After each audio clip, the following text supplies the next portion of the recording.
Hello and welcome back to another episode of Diablo to D&D. My name is David, and today we're going to be doing the Let's Build for the Barbarian.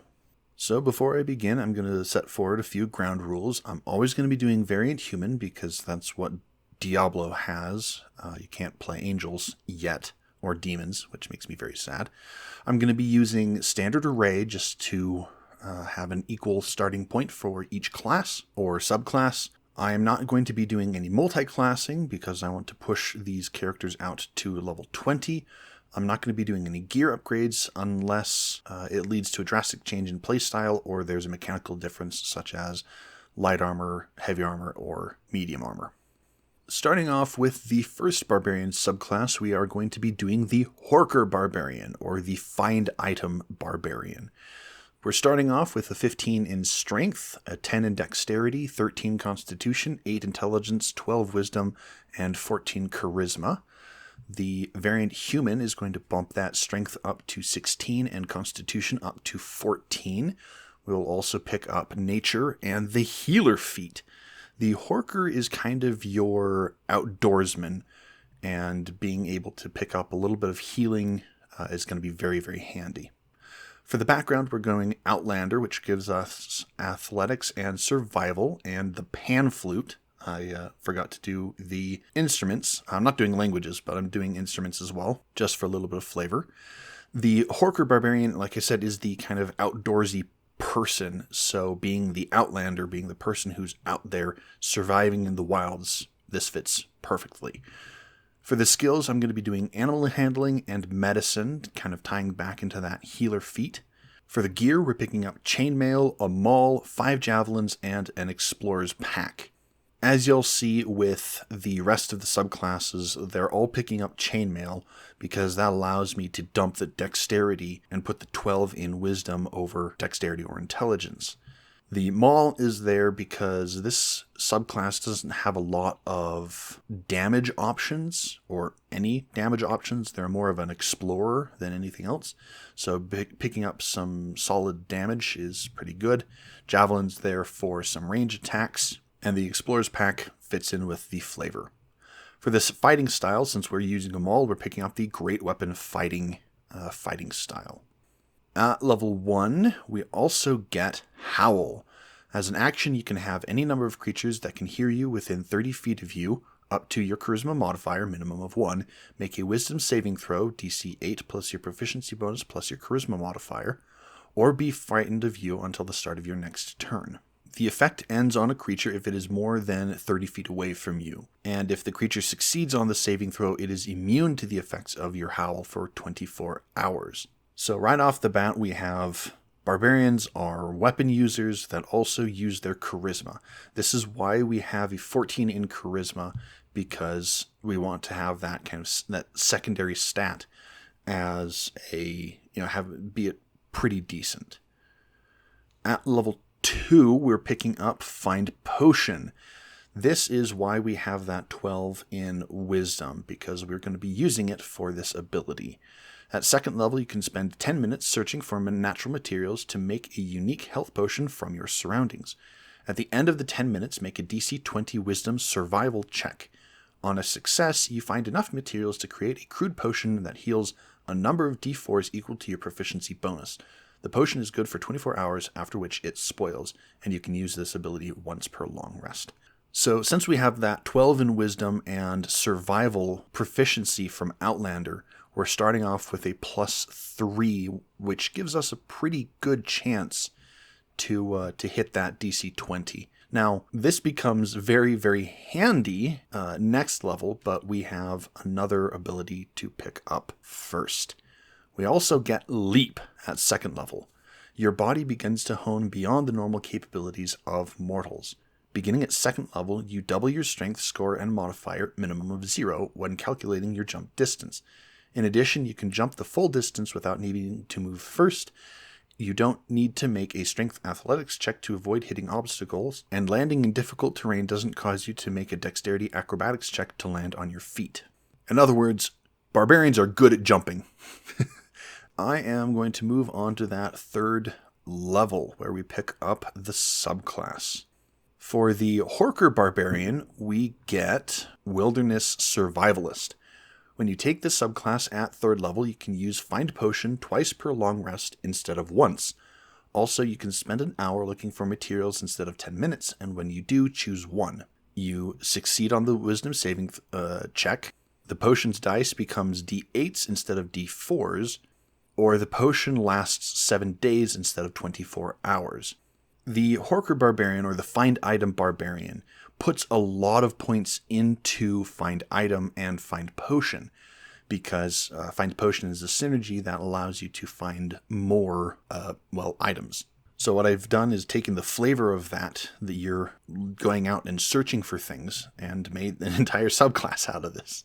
Now, the reason why I put a 12 in Wisdom instead of a 14 and the 12 in Charisma is because you have that survival proficiency, but also because you can have a lower Wisdom and just succeed the potion or succeed the throw if you're interested, if you want to. You can risk failing the check, but you can either make a potion that lasts 7 days, which is a ton of bookkeeping, or you can make a potion that is actually really, really good. And you can do that twice per long rest. So this is kind of the healer, explorer version of the or of the Barbarian. And we'll see at 6th, 10th, and 14th levels that is expanded on. At 4th level, we get our first ability score increase. We're going to be bumping that strength up to 18, because, well, you're going to want to have some amount of damage, and I like having an 18 minimum before expanding out into other feats and whatnot. 5th level, we get extra attack. Nothing fancy, it's extra attack. You can attack twice when you take the attack action. Also, at 5th level, we pick up Taunt. Taunt is a war cry that allows you to draw an enemy to yourself. As an action, choose one creature within 30 feet of you to make a Wisdom saving throw based off of your Charisma.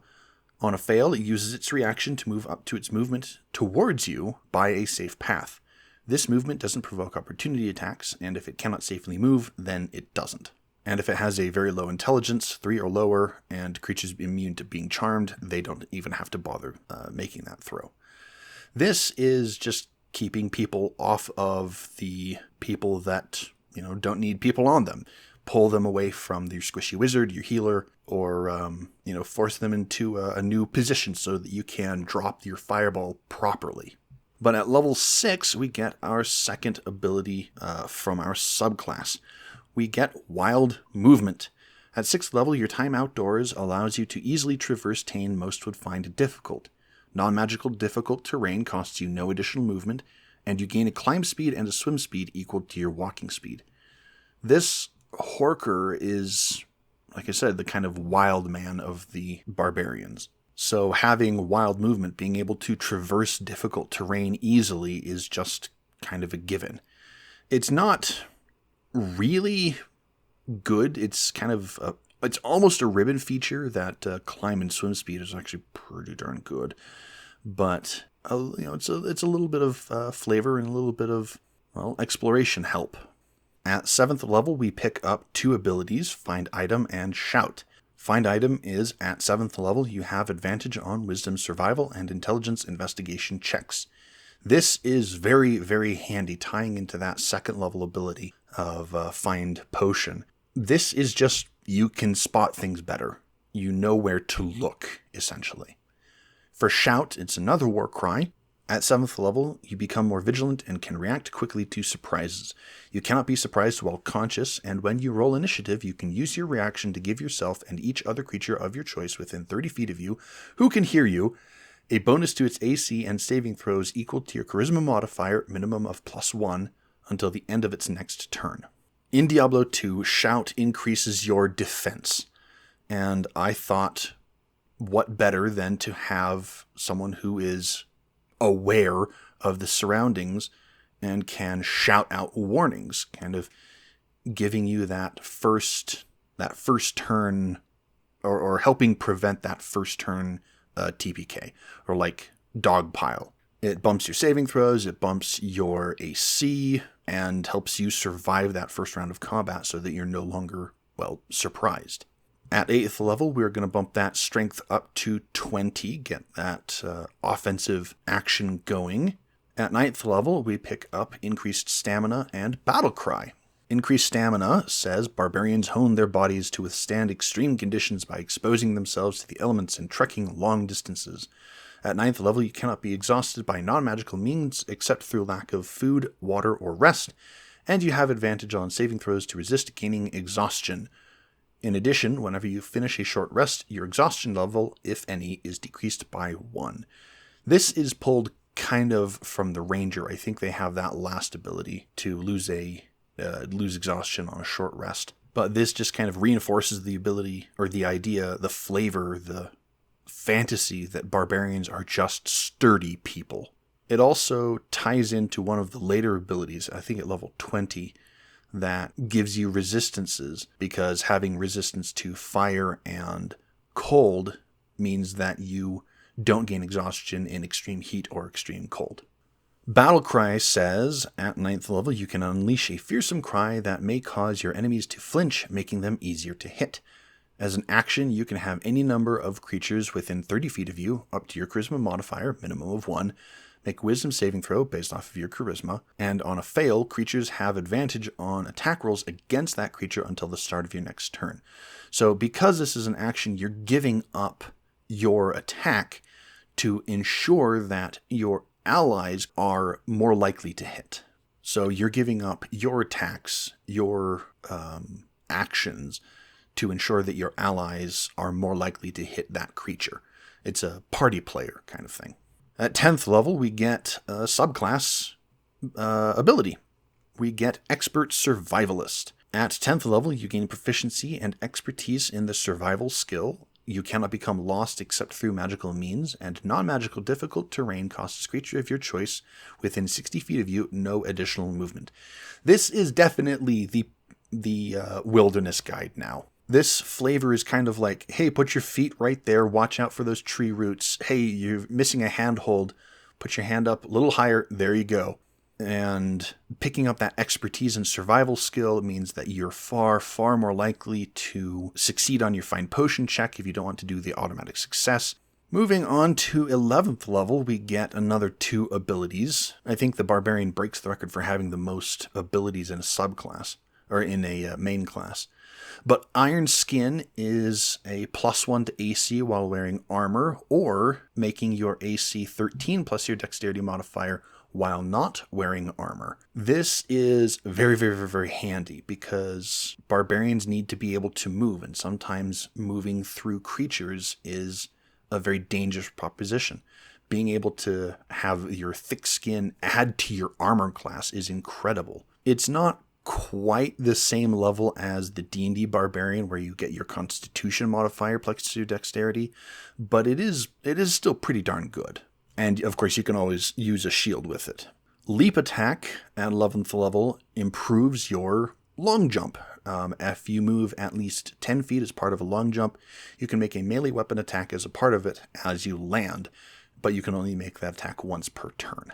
So this is a way that you can get just a little bit extra damage. If you really need to, you can jump over a creature, jump from where you are, into the fray of your ally.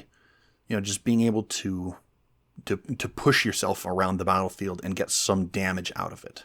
At 12th level, we get yet another ability score increase, and this time we're bumping up that charisma.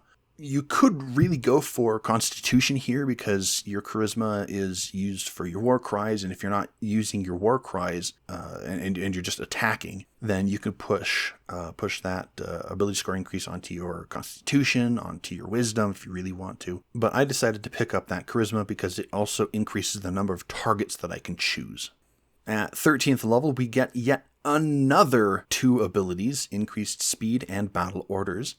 Increased speed increases your walking speed by 10 feet. Keep in mind that also increases your swimming and climbing speed from your subclass ability. And you can dash as a bonus action. Additionally, whenever you take the dash action, creatures have disadvantage on opportunity attacks against you.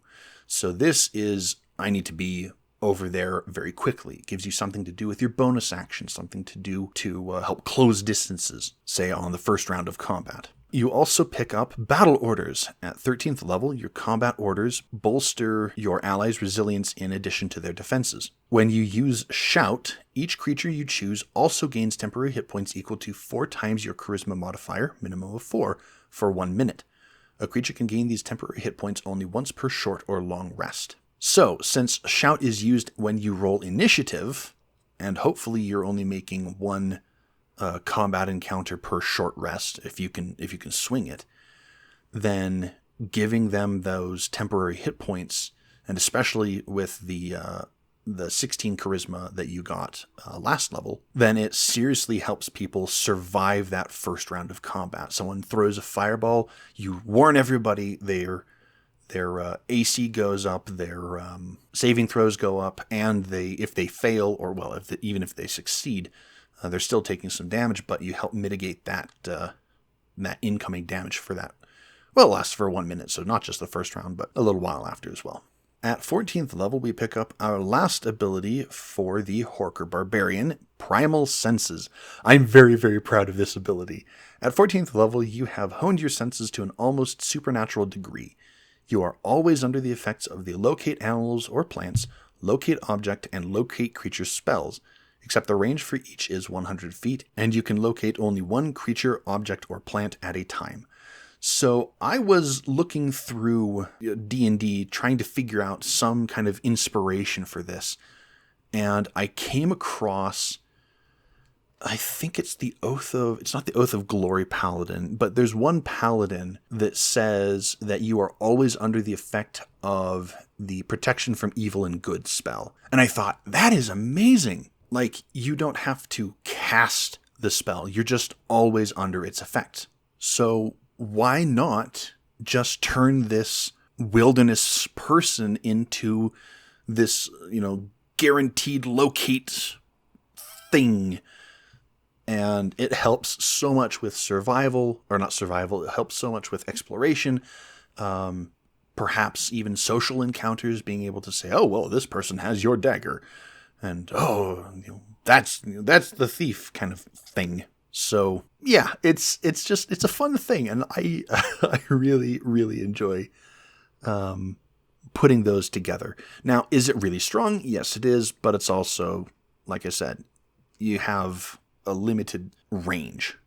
At Barbarian level 15, you get Grim Ward. Only one ability this time.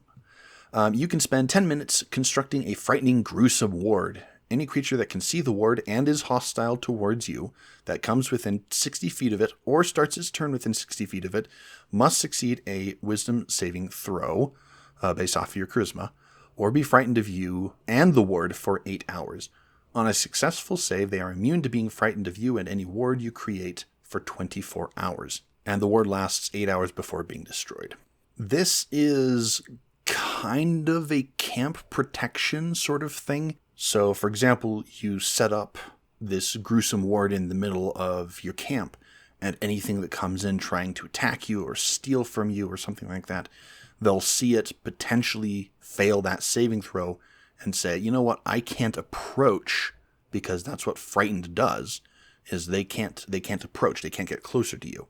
If you really need to, you can use it as a ward for blocking a hallway, for example. You'll still need the materials, but, it's something that you can do. All right, at 16th level, we get another ability score increase. We're going to put those points into Charisma. And at 17th level, we'll pick up Battle Command. At 17th level, the efficiency of your directions in battle have reached its peak. When you use Shout, each creature you chose also gets a bonus to its ability checks and attack rolls equal to half your charisma modifier rounded up, minimum of +1 for 1 minute. Battle Command in Diablo increases your attack rating and your damage, I believe. So being able to hit more often is very, very nice.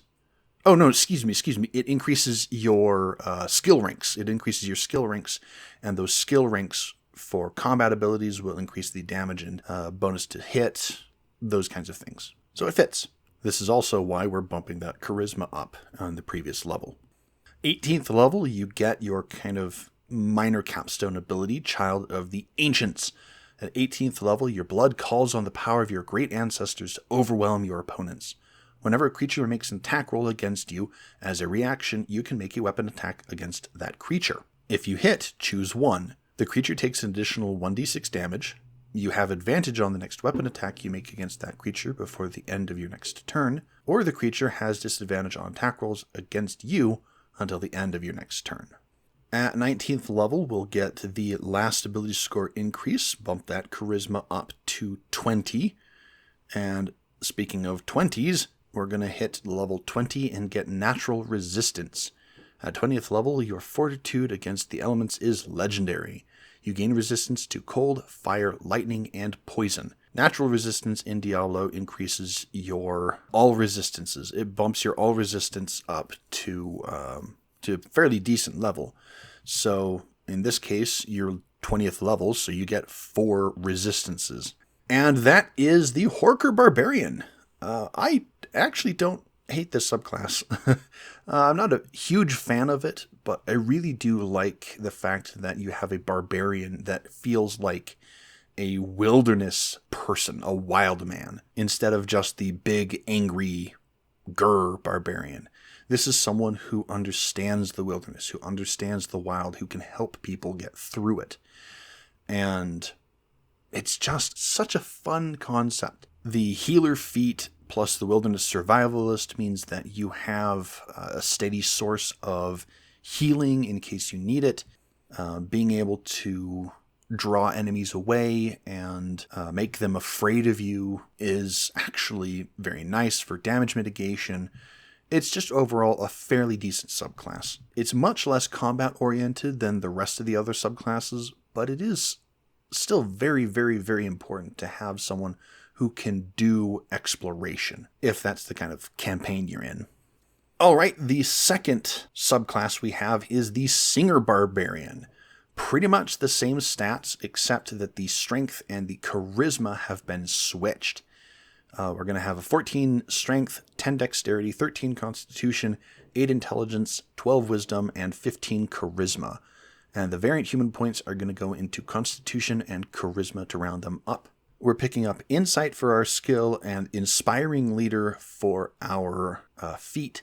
Now, fun fact about inspiring leader. It actually is kind of made obsolete by the 13th level ability Battle Orders. But in this case, picking it up at an early level does mean that you're going to have a steady source of temporary hit points, of damage mitigation throughout the entire campaign. And even then, it can be used multiple times, or it can be used in tandem, I should say, with Battle Orders, because if you need to get through traps, that kind of thing, then it works there too. Whereas Battle Orders would only be during combat. For the background, we're picking up Folk Hero. This is the leader of groups of people. They were the person who inspired others to help and fight and yada yada yada. And Folk Hero gives us animal handling and survival, for some reason, I guess, but also gives us the herbalism kit, which allows us to make healer's kits. Fun fact, at least in the 2024 version. For the skills, we're picking up perception and medicine because we want to be aware of our surroundings and handy with helping people, which is also why we picked up insight for the variant human skill. For our gear, we're getting chainmail and a warhammer and a shield and an explorer's pack. You are a very defensive person because you are the battlefield manipulator, kind of. You're going to be focusing on using your battle cry. You're going to want to have a shield because you want to focus on that defensive aspect of things. And since we don't have any defensive options for our fighting styles, we can pick up the dueling feat, or dueling fighting style, because you're going to be using one hand and a shield. So at level 3, we pick up 2 abilities, par for the course for barbarians. we're going to get Commanding Presence, which gives us proficiency in Intimidation and Persuasion if we don't already have it, as well as Battlefield Orders. When you take the attack action on your turn, or use your speed to move for the first time on your turn, you may forego one of your attacks if you chose the attack action, or your movement if you chose to move, and instead spend a bonus action and choose a creature that can see or hear you. That creature can use its reaction to make a weapon attack if you chose the attack action, or move up to its speed if you chose to move. So this is allowing somebody in a better position to make an attack against a creature. This is allowing somebody to get the heck out of dodge if they need to go. So you're going to be standing in one spot. You're a vulnerable target, granted because you're not going to be moving, but you're going to be saying, you strike there, you get out of there. And it helps a lot. At level 4, we're going to be bumping our Charisma up to 18, and at level 6, we get Martial Instructor. At 6th level, you can run your allies through brief training regimens to help them use weapons more effectively. If you spend 10 minutes instructing another creature in the use of a simple or martial weapon with which you are proficient, until the end of that creature's next long rest, it treats weapons it wields of that type as +1 weapons unless that weapon's bonus is higher. You may change which weapon type this bonus applies to by spending another 10 minutes training that creature. At 14th level, this bonus becomes +2. So what this does is it allows your allies to get the tips and tricks you've learned along the way and make them a little bit better in combat. Now, you cannot do this on yourself, but keep in mind, you're going to be on the back line ensuring that your allies hit. Now, I realized as I was making this video that it just says a creature, and I thought, that means that you can pick an animal and train it in the use of weapons. So you get monkey knife fighters or a horse with a warhammer. I don't make the rules. I mean, I literally make the rules in this case, but yeah, that's what it says. Oh, even better, you have a horse that can use a lance by itself. Anyway, at 8th level, we're going to bump that Charisma up to 20. Again, you are focusing on Charisma. And at level 10, you get Thundering War Cries. At 10th level, you can spend a bonus action to make the range of your Howl, Taunt, and Battle Cry 60 feet until the end of the turn, as well as give the creatures you choose for those abilities disadvantage on the saving throw until the end of turn. In addition, when you use Shout, you can move up to half your speed without provoking opportunity attacks, and each creature you chose can use its reaction to move up to half its speed without provoking opportunity attacks. This is, oh crap, we're out of position. Everybody form up now. I love that idea, that ability to just push people around the battlefield and get them into position. Now that first part is conflicting with the battlefield orders, but it is kind of your offensive versus defensive abilities. It's basically, how do you want to spend your bonus action? Giving an ally another attack or movement, or do you want to draw an enemy away, make them afraid of you, or whatever? It gives you a lot of options. At 12th level, instead of bumping our strength up, we are going to pick up the tough feat.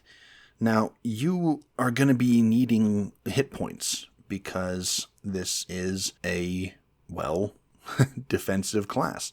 Especially with Taunt, since you're going to be drawing enemies towards you and taking the hits that your allies would have been taking, you're going to want to have that hit point so that you can absorb those blows. At 14th level, we're going to pick up the last subclass ability, War Cry. This is your only actual offensive ability in this subclass, and it is pretty darn good. At 14th level, you've spent so much time shouting over the din of battle, you are able to damage opponents with your cries. As an action, each creature of your choice within 10 feet of you must make a Constitution saving throw based off your Charisma. On a fail, a creature takes 1d8 thunder damage and is stunned until the end of its next turn, or half as much damage and is not stunned on a success. This is really, really, really nice. You can push people around the battlefield, get them to close in, and then you walk up and, as an action, potentially stun in an area. This is kind of reminiscent of the monk's stunning strike, but it is resourceless. All you need to do is use your action. It's an option. I prefer to stand back and direct people around the battlefield, but having Warcry in your back pocket if you really need to is still pretty darn good. Keep in mind, stunned creatures also have advantage on weapon attacks against them, so being able to stun somebody is really, really dangerous for them. At 16th and 19th levels, we are going to be bumping that strength up to 18. Now, you are still a barbarian, and I thought, maybe I could bump up the constitution, maybe get a feat like Heavy Armor Master that could work, but I figured, bump up the strength, make it a little more, strong, I guess. And, keep in mind, these are just suggestions. If you wanted to bump up your constitution, you wanted to bump up your wisdom so that you have a bit more likelihood to get that potion every day, go for it. In fact, now that I'm thinking about it, I probably would bump up my constitution. But I've got what I've got here, so we're all good. And that is it for the singer. I love this subclass. I have been agonizing over it for ever since I started doing the Barbarian, actually, because I didn't know what to do. Do I make a charisma-based subclass for the Barbarian? How on earth are they actually charisma-based? And then when I realized that they were the battlefield commanders, that they were the ones who were assisting their allies in combat, things just kind of clicked into place. And it made things so much easier to come up with. I don't know how well this one would actually work being, kind of the stand back and let your allies do things. I've never played a character like that. I'd like to think that it's good and balanced, but I would love to hear your thoughts on the matter. Next up in the subclasses is the Throw Barbarian. This is another subclass that I am very, very proud of. Now, I have changed a few things while making this subclass, but I'll talk about them when I get to it. Starting off, we're going to have a 15 in strength, 10 dexterity, 13 constitution, 8 intelligence, 12 wisdom, and 14 charisma. The human ability scores we're going to drop into strength and constitution. We're going to pick up athletics for our skill, and the piercer feat. Pretty good for a very offensive-facing subclass. For the background, we're going to pick up Entertainer. This is an unusual choice, but I'll explain why. So the idea is that for this character, what I had in mind is someone who was displaced off of Mount Ariat, which is the holy site that all the barbarians are from, and ended up in, a circus or some kind of entertainment industry, and they used their throwing abilities to, wow the crowds. So I considered Gladiator, but I ended up going with Entertainer just because I don't remember exactly why, but it felt better. It felt right. So the background gives us acrobatics and performance and a musical instrument, and we're going to pick up the lyre. For the skills, we're going to pick up insight and perception. This is kind of, can you read the crowd, gauge the entertainment that you're giving up, or gauge the quality of the entertainment that you're giving the crowd. Perception, being able to have a fairly good eye to see where you're going, that kind of thing. For our gear, we're picking up chainmail so that we can dump our dexterity. We're going to pick up 2 javelins as a simple weapons and then 5 javelins instead of a shield because this is the Throw Barbarian. And then we're going to pick up a Dungeoneer's pack. No real reason, but just kind of because. Shake things up a bit. For the fighting style, we're going to pick up Thrown Weapon Fighting. Now, this drives me a bit crazy. Thrown Weapon Fighting is not part of the basic rules for the 2024 edition. It is in the 2024 edition, but what I'm doing here is just saying, if you want to take it, you have my permission to take it.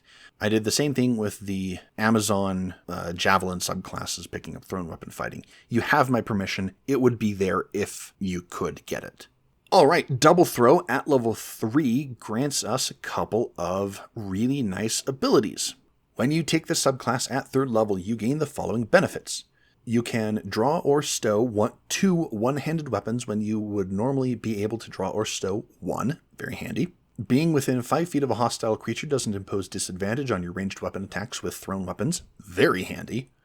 Attacking at long range doesn't impose disadvantage on your ranged weapon attack rolls with thrown weapons. Very, very handy.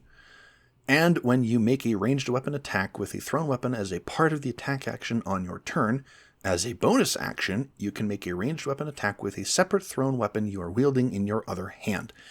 This last one is what has changed. Well, one of the 2 major things that I have changed. What I previously did was give thrown weapons the finesse and light properties. So if you wanted to do dexterity instead of strength, you could do dexterity instead of strength. And this allowed you to use 2-weapon fighting. You could pick up the 2-weapon fighting style and the thrown weapon fighting style to deal a lot more damage. But I figured I'm just going to cut out the middleman and just say you make a ranged weapon attack. This is the same or similar wording as the D&D Monk's martial arts ability. Because you're not using 2-weapon fighting, you get to add your ability score modifier to the damage of the attack, which means you can throw heavier weapons. You don't have to use the 2-weapon fighting style, so you can just focus on getting that thrown weapon fighting because you're doing everything anyway. And that also means that you no longer have to worry about if wielding 2 light weapons. You can throw double javelins if you need to. The one disadvantage that I came across was that you can no longer use your dexterity unless you're using a finesse thrown weapon, which is only the dagger. If you're throwing daggers, then yeah, sure. In that case, you get a higher dexterity, put your points into dexterity, and then when you reach +5 dexterity, ditch your heavy armor and pick up light armor. Pick up studded leather, because you're going to have a higher dexterity or a higher AC at that point. But this does mean that you no longer need to pick up crossbow expert. This means that you don't have to pick up the 2-weapon fighting style. You don't have to pick up sharpshooter, for example. And it makes me so sad because sharpshooter doesn't work with thrown weapons. I mean, with your DM's permission, sure, but it says when you make an attack with a ranged weapon. Thrown weapons are melee weapons you use to throw. Except, unless you're using darts, I think, are the only thrown weapon that is not a melee weapon. So that might be another build that you could pick up, or another build that you might want to do. Now, at level 4, since we have that hanging modifier in strength from your piercer feat at level 1, from your variant human background, or race, we're going to pick up the Heavy Armor Master feat. And this is just -3 damage reduction against non-magical bludgeoning, piercing, slashing. It's a very defensive thing. You're not wielding a shield, so you're going to be taking a little bit more damage. But now you have some measure of damage reduction, and that strength goes from 17 up to 18. At level 6, we have Returning Weapon. This was the other change, and it is by far more of a change than the previous one. Returning Weapon says, upon reaching 6th level, you form a special bond with the weapons you wield. Whenever you throw a weapon, you can return it to your hand before the end of the turn, no action required. So this is allowing you to pull out a javelin, huck it down range, and then immediately teleport it back to your hand, so that you can make a second attack, because you get extra attack at 5th level, and then with your offhand, you throw your weapon, and then you get it back. Previously, this was Conjure Weapon. You got to create weapons out of nowhere that had to be thrown weapons, and you could make attacks with them, melee or ranged, it didn't matter. But I realized that you're not able to summon or to create stacks of javelins from daggers or axes that you're throwing in Diablo 2. You're just getting more of what you're wielding. And in this case, there's precedence. Both the Barbarian or the Wild Magic Barbarian from D&D as well as the Path of the Giant Barbarian from D&D, both get a returning weapon, or the option to get a returning weapon in the case of the Wild Magic Barbarian, because who knows what you're going to get on that case. So there is some precedence, and it just is a much simpler ability. It's just much simpler. And this allows you to pick up the really good daggers and axes and whatnot. I mean, the Dwarven Thrower, I think, is a really good hammer that you can throw and have it return to you. So, there's something for you. At 8th level, we're going to be bumping that strength up to 20, so more damage, more accurate, so on and so forth. And then at 10th level, we're picking up Piercing Throw, formerly Piercing Attack. It's just a name change, don't worry about it. Piercing Throw says that instead of making a ranged weapon attack with a thrown weapon, you can instead make a 5-foot wide line up to the maximum range of your weapon and turn that into a saving throw, dexterity saving throw based off of your strength or dexterity modifier. On a fail, the creature takes damage equal to a roll of your weapon's damage die. So the way that this works, interestingly enough, because it's kind of wonky with the abilities, you have to go attack action, attack with your main hand weapon, and then in order to use Piercing Throw, you have to use that with your bonus action attack, because if you take the attack action, or actually, you know what? No, you could make an attack, take the attack action, throw the first javelin, have it return to your hand. Your second action, your second attack, make that dexterity saving throw. And then because you made a ranged weapon attack with a thrown weapon as a part of the attack action, you get your offhand attack as your bonus action from double throw. And then you can throw that Piercing Throw again. So you can do 2 times in a turn. But keep in mind that Piercing Throw does not add your strength or dexterity modifier to the damage. It's just a roll.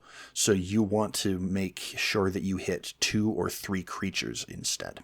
I don't know, maybe you're mowing down mooks or have a bunch of 1 hit point creatures in a row. I don't know. At 12th level, we're going to be bumping that charisma up. See the previous comments in other subclasses. At 14th level, we get increased throwing range. Now, this is very, very, very nice. Thrown weapons you wield have their normal and long ranges doubled. Thrown weapons have notoriously bad ranges. I mean, we're looking at 20 to 60 feet, 30 to 120 feet, when you have bows and whatnot that are, we have a normal range of 80 to 300 or however long, or 240. So being able to push that range out to a much longer range, and keep in mind, you don't have disadvantage on long-ranged weapon attacks. You actually have a fairly decent range for your Piercing Throw. Then at 16th and 19th levels, bumping that charisma up again to 20. So I want to play a Throw Barbarian very much. I am so glad that it worked out this way, because it's just so much fun being able to walk around and just chuck daggers or chuck axes or light hammers or whatever. It's just so nice. And the thing is, something I realized is that you don't have to pick Piercer. I picked Piercer because it's a little bit more damage, but it's also, all the best weapons are piercing damage. But if you don't want to do Piercer, you can pick up Crusher, move people around. You can pick up Slasher, slow creatures down. And that was the thing that made me very sad when I changed Conjure Weapon to Returning Weapon, is I originally had Piercer and Slasher and Crusher on the same build, because I can conjure up a Javelin, hit, and their main damage ability is only once per turn. Their on-hit ability is only once per turn. So Piercer, I hit, reroll the damage die. Then I conjure an axe, throw it, slow someone down. Then I conjure a light hammer, throw it, and knock people away. I could use all 3 damaging types, and it was wonderful. But I figured Returning Weapon is just more balanced. It makes more sense because the Barbarians eschew magic. But regardless, I love the throw barbarian. It feels nice to me. Now, for the last barbarian subclass, we have the weapon master. This one is your stereotypical barbarian. This is your big hulking brute guy that comes in and beats people up with his bare hands. I mean, you know what I mean. He's using weapons. He ain't using his bare hands. Typical barbarian stats: 15 strength, 10 dexterity, 13 constitution, 8 intelligence, 12 wisdom, 14 charisma, points into strength and constitution. We are picking up survival and crusher this time. Crusher was a decision. Piercer with a Morning Star would have been probably better, but I decided Warhammer and Warhammer and Crusher, it just felt a little bit better to me. For the background, we're picking up Mercenary Veteran. This is a guy who has, once the barbarians were scattered, just kind of joined mercenary for hire. I mean, you can actually hire barbarians in the town in Act 5. So, it makes sense. And that background will give us athletics and persuasion. I don't know why persuasion. I really don't know why persuasion, but whatever. For our skills, we're picking up intimidation and perception, just because you're a mercenary veteran. You're grizzled and scarred, and your face is scary to young children, I guess. I don't know. Perception, just because it works. For the gear, we're picking up chainmail, a warhammer to go with crusher, a shield, and a Dungeoneer's pack. We are going to be using one hand and a shield, and that means that we are picking up the dueling fighting style. At 3rd level, we are picking up Crusher's cousin, I guess, Bash. When you take the subclass at 3rd level, once per turn, when you hit with a melee weapon attack using strength, you can shove in addition to the damage. So, you walk up to someone. You hit them with your warhammer. It activates Crusher, it activates Bash. You can shove them, you can knock them down if you need to. You're going to be moving them 5 feet away, keeping them away from your allies so you can insert yourself between them, but you can knock them back an additional 5 feet if you need to. Moving people around the battlefield so that someone can fireball in the right place, or get some room between you and between your ally and the enemy. It's just handy to have. And then when you pick up extra attack at 5th level, being able to hit someone, knock them down, and then pummel on them with advantage is just nice. At level 4, we are going to round off our 17 strength into 18 with our heavy armor master. And at level 6, we are picking up stun. At 6th level, your heavy strikes can disorient your foes. As an action, you can make a melee weapon attack using strength. If you hit a creature with the attack, the creature makes a Constitution saving throw based off of your strength. On a fail, the creature is stunned until the end of your next turn. If the creature is at least one size larger than you, it has advantage on the saving throw. So this is giving up your 2 attacks, for example, from the previous level's extra attack, and instead going for a single solid hit. Now, keep in mind, the way that bash is worded, you can stun and bash in the same turn. So you can knock them back and potentially stun them, or knock them prone and potentially stun them. It's very, very, very nice. At 8th level, we are going to put our points into strength to round it up to 20. And at level 10, we get concentrate. Concentrate is a little different. At 10th level, you can learn to center yourself and focus on accuracy or evasion. As a bonus action, choose 1. Until the start of your next turn, your melee weapon attack rolls that have disadvantage are made without advantage or disadvantage. Or, until the start of your next turn, when you make a weapon attack roll with disadvantage, creatures have disadvantage on attack rolls against you until the start of your next turn. So, concentrate can operate as either an offensive or a defensive option. If you need to hit, suddenly you can remove disadvantage from your attack rolls. If you need to avoid getting hit, then you can concentrate on dodging the weapon attacks that are coming in against you. Any attack rolls that are coming in against you. It's kind of recognizing that you're in a dangerous situation and you need to, do one or the other kind of thing. You're concentrating on hitting or avoiding getting hit. At level 12, we're picking up the mobile feat. This is a decision that will become apparent, or the reasoning will become apparent in a couple of levels when we pick up the weapon mastery at 14th level. Mobile itself is very nice, bumps your movement speed, it prevents opportunity attacks when you attack a creature, and when you dash, you ignore difficult terrain. This is very nice because when you take, or when the next level, at 13th level, you get your increased speed, which bumps your movement by another 10 feet, but you can dash as a bonus action. So dashing is a bonus action because of mobile. Difficult terrain no longer restricts your movement, so you can get where you need to go. It also means that creatures have disadvantage on opportunity attacks against you, and that is important because at 14th level, you pick up Weapon Mastery Whirlwind. Now, Weapon Mastery is your capstone for your subclass, and you can get Berserk or Frenzy or Whirlwind. Berserk is you get a huge damage boost, but the trade-off is your AC becomes 0, and you automatically fail intelligence saving throws, ability checks and saving throws, and concentration, not that you're using magic anyway. Frenzy is going all in on 2-weapon fighting and getting a ton of benefits from that. But I decided to pick up Whirlwind instead. So Whirlwind says, as an action until the end of your turn, each creature of your choice you move within 5 feet of makes a dexterity saving throw based on your strength. On a fail, a creature takes damage equal to a roll of your weapon's damage die plus your strength modifier. You must be wielding a melee weapon in order to use this ability.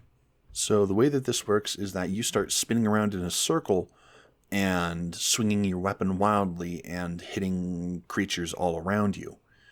But because of mobile, you no longer have to worry about difficult terrain. Because of increased speed, you can dash as a bonus action, and now creatures have disadvantage against you because you dashed as a bonus action, and you have 20 feet of additional movement.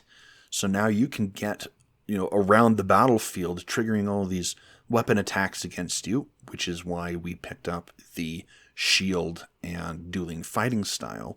And so you're allowing your allies to move as necessary because they're going to be attacking you, maybe, but you're still dealing a ton of damage as you walk around this battlefield. It's very, very, very nice.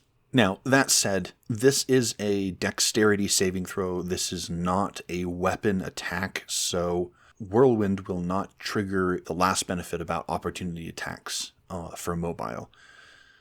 So, yeah, there is that, but I mean, it's still very nice to have. All right, at level 16, we are picking up Tough. You're going to be moving around the battlefield. You're going to be triggering opportunity attacks. And so you need the ability to soak them. You already have Heavy Armor Master, but sometimes there are other things that are problematic. So picking up an additional bunch of hit points is very nice. And then at level 19, we're picking up ability score increase for your Charisma, bumping it up to 16. And that is it. That is it for the Weapon Master. I think this one is pretty interesting. There's a lot that you can build into. I mean, because you have that level 14 option, you can build a Frenzy Barbarian and pick up 2-weapon fighting, or you can pick up a 2-handed weapon and go all in on your Berserk. Basically eschewing your armor or like dropping all of your defenses and going full in on your damage dealing. That said, Heavy Armor Master does work with the Berserk. You're still going to get hit, but you're going to take a little bit less damage. So damage mitigation, yay. It's entirely up to you how you build these things. I am just giving you possibilities. But this is how I look at the Barbarian. This is what I'm seeing when I look at the abilities that I've created. This is your Horker Barbarian that's going to go out, has healing from a couple different sources. This is your Singer who kind of directs the battlefield and shows people how to be in position when they need to be. Your Throw Barbarian is kind of your somewhat defensive but very offensive ranged damage attacker. And your Weapon Master is just kind of the, push people around the battlefield, stop some damage, and give your allies advantage with stunning and bash and whatnot. And then capping off with your choice of how to deliver damage more effectively ability at level 14. So I'm going to say thank you very much for listening. This has been a blast to put together. And I am going to end it here. Everyone have a good new year. You can contact me at XenozFan2, that is XenozFan2 on Blue Sky and Reddit. And you can contact the channel directly at Diablo TODND on Blue Sky and YouTube. Thank you much for watching, and I will see you in the next one. Have a good whatever.